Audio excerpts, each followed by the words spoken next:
Hello guys, for this video, ipapakita ko sa inyo kung paano gumawa ng Rowan short using bias tape lang instead na ruffle, yung original na nakalagay dito. So ito yung need natin, garter, tapos pang bias tape, tapos ito yung cut pattern. Ito yung front, tapos ito naman yung back. Then, don't forget na i-transfer nyo yung markings na nakalagay sa pattern. Nalagyan nyo ng markings yung nakat nyong fabric. And then, so itong gamit kong fabric is maong, jeans, and okay, so let's start. So, dito tayo sa front muna. By the way, itong short na gagawin ko is ito yung normal short. Hindi siya yung paper waist. Okay, so start na tayo.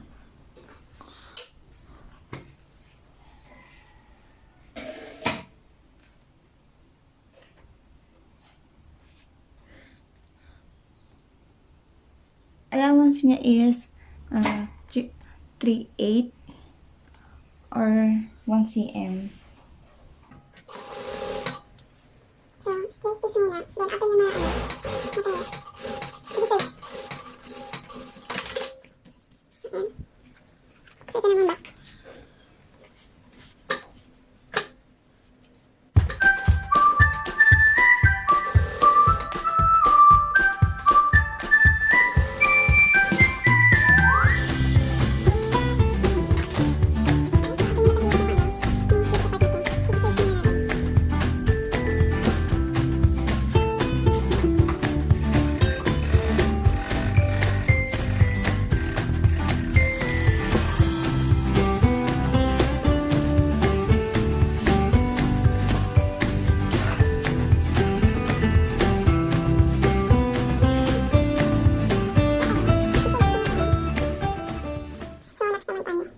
After ma-search yung dito, gagawin naman natin is yung sa clutch. Open natin yung back.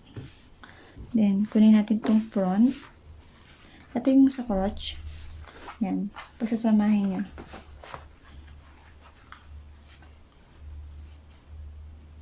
Ayan. Straight stitch ulit, tapos search.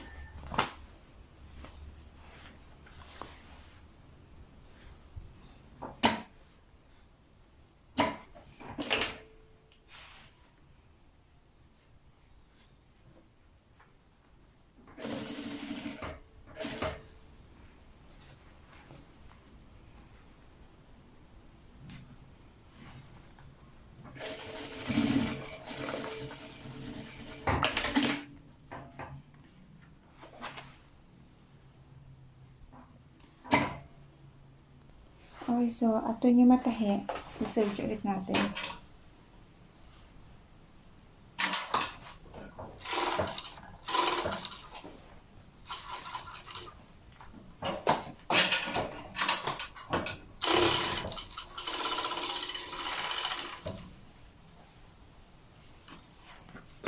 Okay. Ayun, so okay na natin, na-search na natin yung sa may crotch.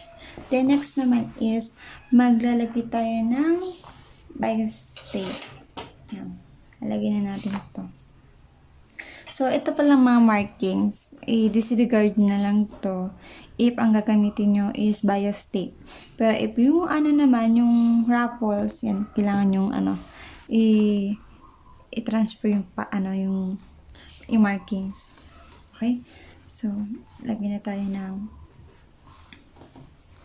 bias tape.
Okay, so after niya, ayan na siya.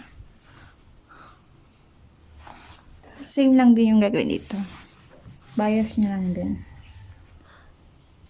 So, ito na yung short na nabayas. So, cut nyo lang yung mga labis. Ayan. Then, after nyan, ang gagawin naman natin is, yan, ito na yung itsura, diba? Mukha na siyang short. Ito. Pag sasama ito, itong sa back ng short, ipapatong mo yun dito. Yan, pa ganyan. Then, tatahiin mo siya dito sa side. Yan, ang siguro, ng 1/16 o kaya 1/4. Hanggang dito. O kaya, hanggang dito. Pwede nyo pa sundan yung yung sa markings. Sa pattern. So, check natin yung pattern. So, ayun. Chinek ko yung pattern. So, okay naman na hindi na wala naman susundan doon pag bias. So, ikaw, tayo na lang yung bahala kung nasaan siya tatay. Balikan to, yung right side, papatong mo yung itong nasa front, papatong mo dito sa pinag-anaman ng bias. Then, patayin mo siya ng 1/16 or 1/4 pababa hanggang dito. So, siguro mga dito lang. Bago dito sa curve. Same doon sa kabila. Patong lang din. Patong lang siya ng ganyan. Okay?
Okay, so ito na yung short.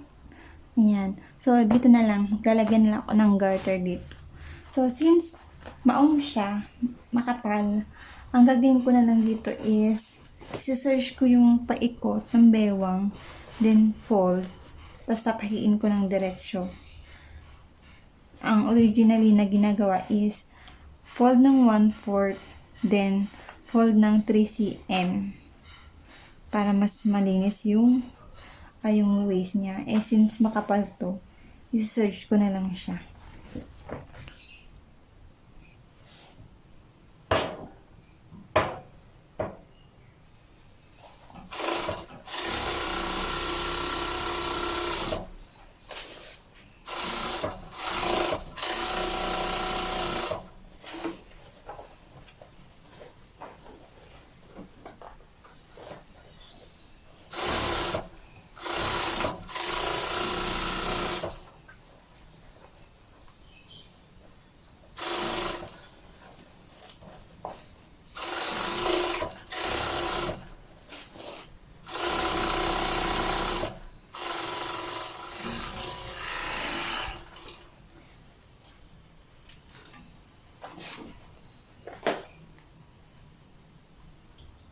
Okay, so after nyo ma-search,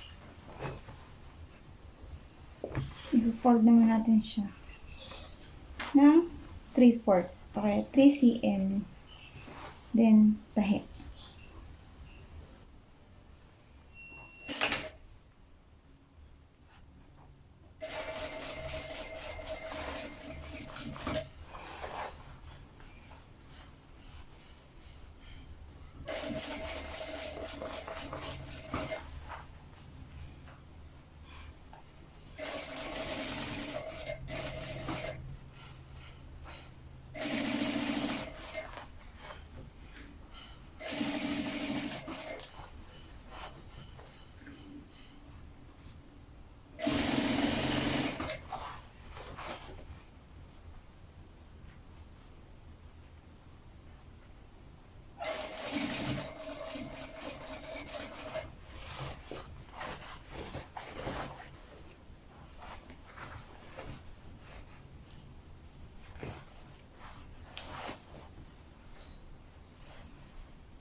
So, magtitira kayo ng opening dito para sa garter.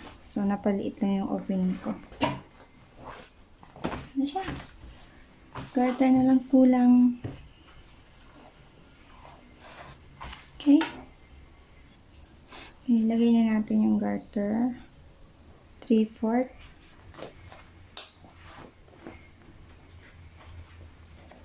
So, make sure na yung garter sa loob is hindi siya yung nabaliktad. Hindi niya tabingi. Dapat flat lang siya. Eh, ang kapal.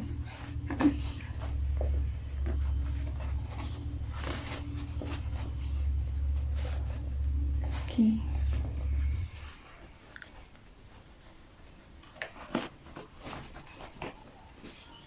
Nakaka-challenge magtahi ng pants. Ng maong. Kasi ang heavy niya talaga.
Ayan, nalobat yung cellphone ko kanina kaya hindi ko na na-video yung pag ano ko sa garter. Pero ayan, okay na siya.